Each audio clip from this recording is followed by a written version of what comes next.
Virgo, welcome to your November 2020 Astro Transits Update. It's Raina here. So, November's big news, what would we say that is?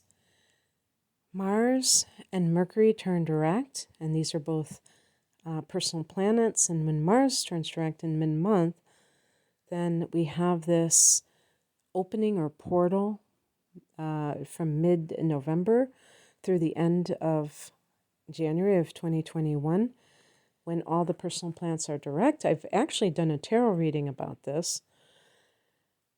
Have I done Virgos? You can check on my channel. I'm not quite sure. I have a few more to do on those. I did those just to kind of fill in my schedule at a time when other more what I would call timely, videos were kind of in between that period of time, because this is an astrological portal, but I was kind of looking at it using tarot cards to see what kind of messages would come through. So if you're interested in that sort of thing, it is on my channel. You can check it out. If you don't find it there, it means I haven't done your sign yet. The personal planets are considered to affect us more, although the outer planets, for instance, Neptune goes direct, and that's a generational planet. It goes direct at the end of this month in the opposite sign from yours, Pisces. This can affect you via house placement. So in your case, this would be the 7th house.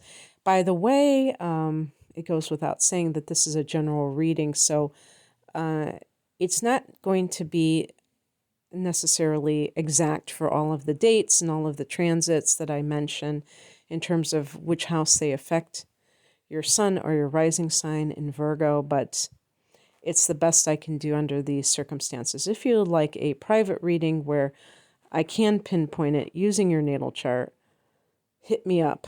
RainaMoonAstrology.com. The link is below. But aside from that, this is the most free-flowing way for me to go through this type of general reading.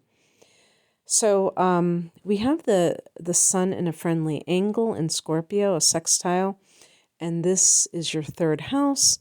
And this, you could say, is an area that you may find an affinity with, because in the universal chart, this is Gemini's house, and Gemini, like you, is ruled by Mercury.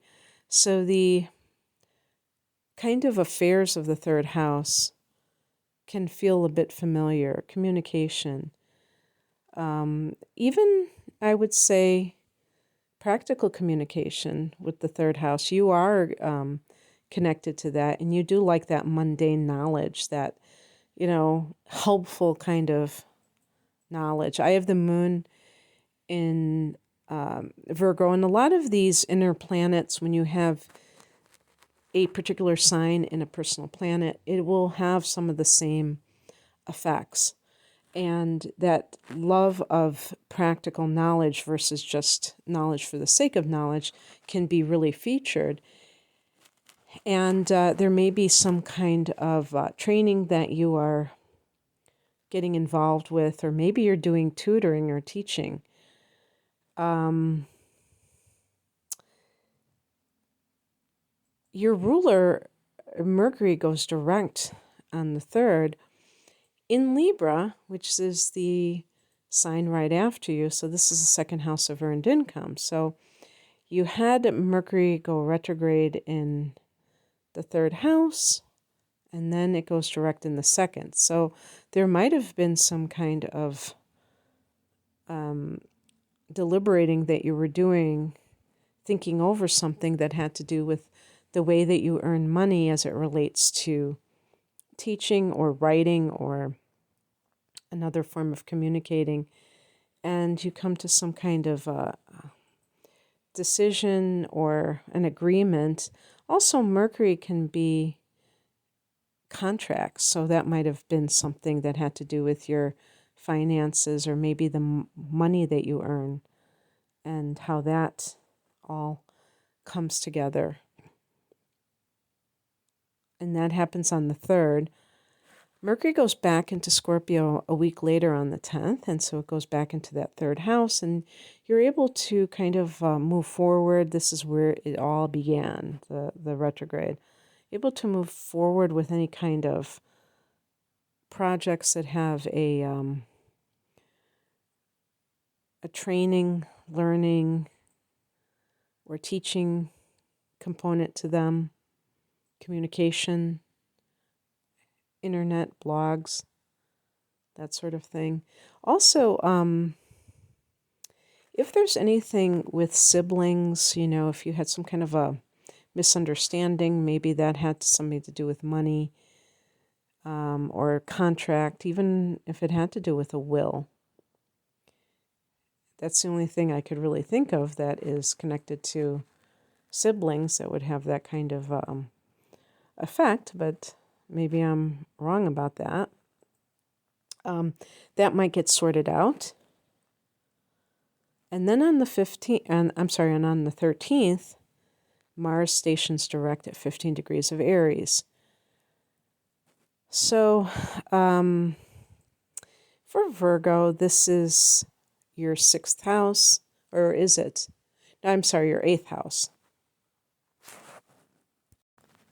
And that makes me wonder if there was some kind of like a battle with a will, because the 8th house is another money house that's shared resources, and Mars can be quite combative. Maybe you had to sit on something, sit on some knowledge, sit on your anger as it related to something that you found out about a will, some kind of money, and maybe if you jump to conclusions that a sibling had something to do with it, or even if you were correct about it, you may have kind of like swallowed that anger. And now that Mars is direct, it's on. And, you have to decide how you're going to deal with it, because Mars can be very combative, and Mars is the god of war. So, I was going to say, hell hath no fury like an earth sign cheated out of money. But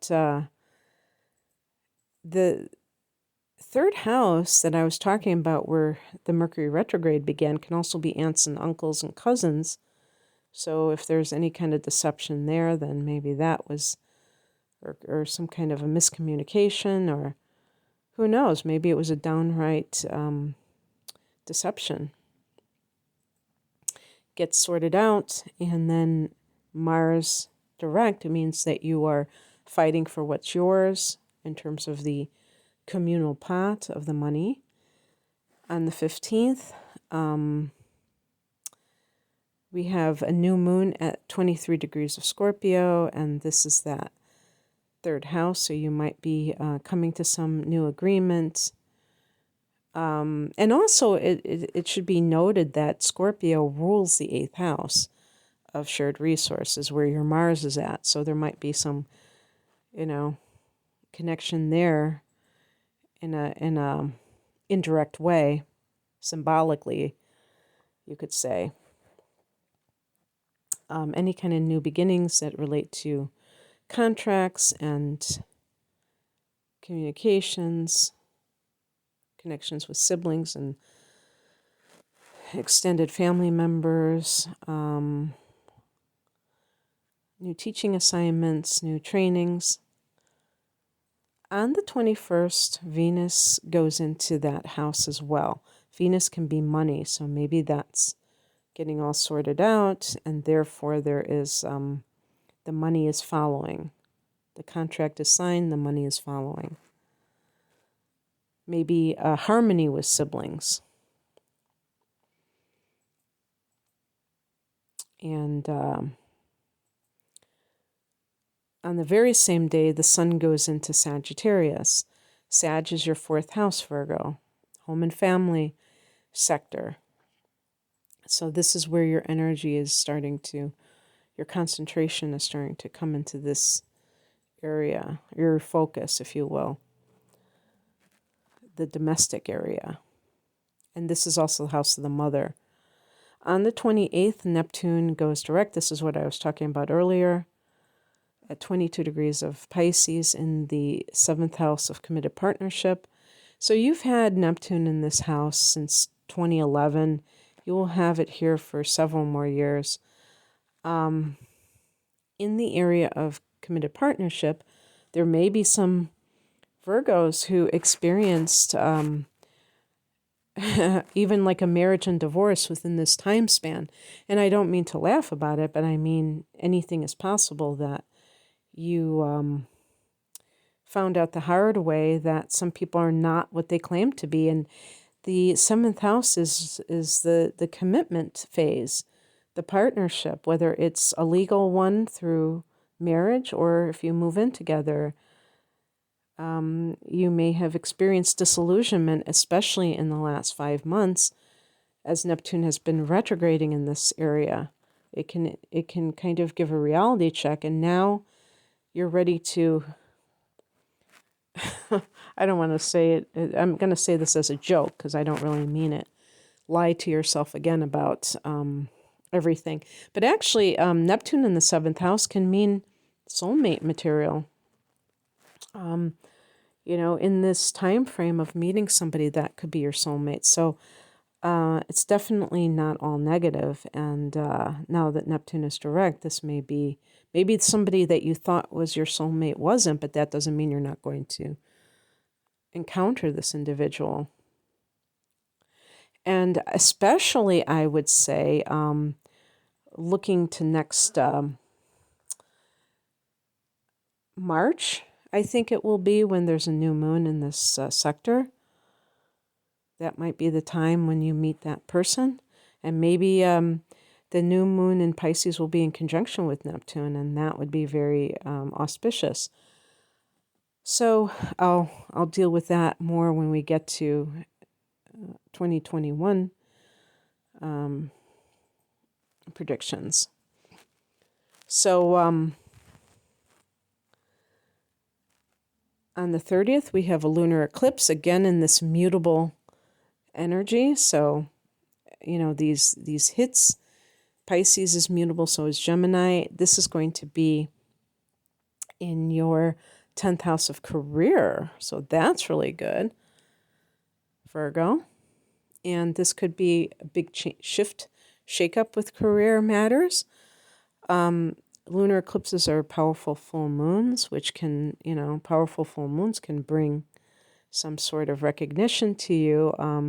To me, this would be kind of akin to somebody who has been toiling in obscurity who suddenly becomes prominent. But of course, there would only be certain types of professions where that would really manifest. For instance, if you were in show business, or if you were in, let's say you were a writer, and that could be because of the 3rd house activity, and then all of a sudden you have this bestseller. But in other cases, this could be wanting to retire and not having the guts to do so, and then the universe helps you out and allows something to occur that makes it so that you have to let go of that particular profession. And maybe in the moment it feels kind of scary because it's a change that you did not initiate, but in retrospect you look back and say, wow, that was a great thing because it gave me a little nudge, and then I was able to do it, and I'm really enjoying myself now. So some kind of a change that's occurring, maybe taking that plunge of like changing careers, perhaps, I don't know. And that's what I have for you, Virgo. So I hope that you enjoyed this, it resonated. If you would like a personal reading, I am at RainaMoonAstrology.com. The link is below. Take care. Bye.